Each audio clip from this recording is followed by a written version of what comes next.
মধ্যপ্রাচ্যের চরম উত্তেজনাময় পরিস্থিতির মাঝে অবশেষে একটি যুদ্ধবিরতি চুক্তিতে সম্মত হয়েছে লেবানন ও ইসরায়েল। ব্রিটিশ সংবাদ মাধ্যম বিবিসির এক প্রতিবেদন ও মার্কিন পররাষ্ট্র মন্ত্রণালয়ের একটি যৌথ বিবৃতির বরাতে এই তথ্য নিশ্চিত হওয়া গেছে। বর্তমান সংঘাতময় পরিস্থিতিতে এটি মধ্যপ্রাচ্যের সবচেয়ে বড় রাজনৈতিক অগ্রগতি।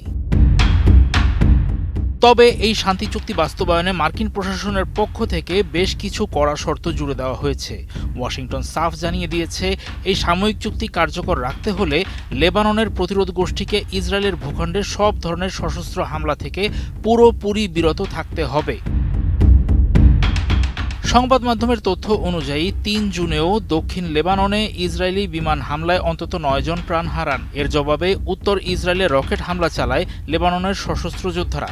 এমন রক্তক্ষয়ী সংঘাতের পরপরই যুক্তরাষ্ট্রের মধ্যস্থতায় দুই পক্ষ এই সাময়িক যুদ্ধবিরতির সিদ্ধান্তে পৌঁছায়। এই চুক্তির সবচেয়ে বড় এবং জটিল শর্ত হল দক্ষিণ লেবাননের লিটানি নদী থেকে শুরু করে ইসরায়েলের সীমান্ত পর্যন্ত বিস্তৃত অঞ্চল থেকে লেবাননের প্রতিরোধ গোষ্ঠীর সকল সদস্য ও তাদের অস্ত্রশস্ত্র সরিয়ে নিতে হবে। সেখানে মার্কিন পরিকল্পনায় কিছু বিশেষ পাইলট জোন গড়ে তোলা হবে, যার সম্পূর্ণ নিয়ন্ত্রণ থাকবে কেবল লেবাননের সেনাবাহিনীর হাতে। মার্কিন পররাষ্ট্রমন্ত্রী মার্কো রুবিও এই চুক্তি নিয়ে আশাবাদ ব্যক্ত করেছেন। তিনি জানিয়েছেন, এর মাধ্যমে সশস্ত্র গোষ্ঠীর প্রভাবমুক্ত একটি স্বাধীন ও সার্বভৌম লেবানন গঠন করা সম্ভব হবে।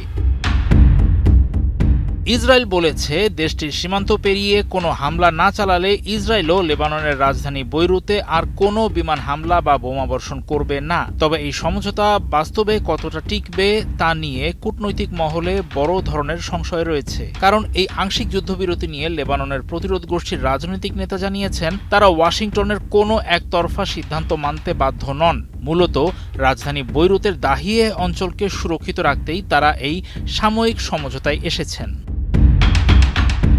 আপাতত এই সমঝোতার উপর ভিত্তি করে আগামী ২২ জুন একটি পূর্ণাঙ্গ ও দীর্ঘমেয়াদী চুক্তির লক্ষ্যে দুই দেশ আবারও চূড়ান্ত আলোচনায় বসতে যাচ্ছে। তবে শেষ পর্যন্ত এই ভঙ্গুর শান্তি চুক্তি মধ্যপ্রাচ্যের টেকসই কোনো সমাধান আনবে, নাকি আবারও অস্ত্রের ঝনঝনানিতে কেঁপে উঠবে বৈরুত, সেটাই এখন দেখার বিষয়।